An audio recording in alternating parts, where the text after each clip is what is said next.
বিভিন্ন গণমাধ্যমের উপর মানুষের ক্ষোভ তৈরি হয়েছে। কেন এই ক্ষোভ তৈরি হয়েছে তা জনগণের কাছে স্পষ্ট করা দরকার বলে মন্তব্য করেছেন তথ্য ও সম্প্রচার মন্ত্রণালয়ের উপদেষ্টা নাহিদ ইসলাম। বিস্তারিত থাকছে শাহরিয়ার শুভর রিপোর্টে। মঙ্গলবার সচিবালয়ে সাংবাদিকদের সঙ্গে আলাপকালে তিনি এ মন্তব্য করেন। তিনি বলেন, বিভিন্ন গণমাধ্যমের উপর মানুষের ক্ষোভ তৈরি হয়েছে। কেন এই ক্ষোভ তৈরি হয়েছে তা জনগণের কাছে স্পষ্ট করা দরকার। তবে কেন গণমাধ্যম অফিসে ভাঙচুর হলো সেটা সরকার দেখবে। নাহিদ ইসলাম বলেন, জনগণ যেভাবে প্রত্যাশা করে সেভাবে গণমাধ্যমের সহায়তা পাচ্ছি না।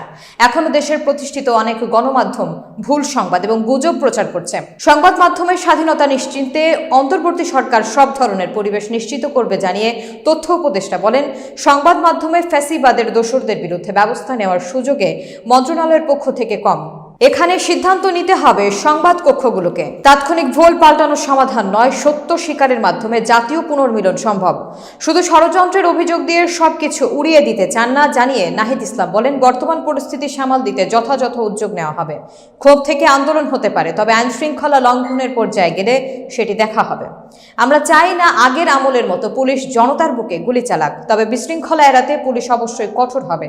সেভাবে পুলিশ বাহিনীকে পুনর্গঠন করা হচ্ছে।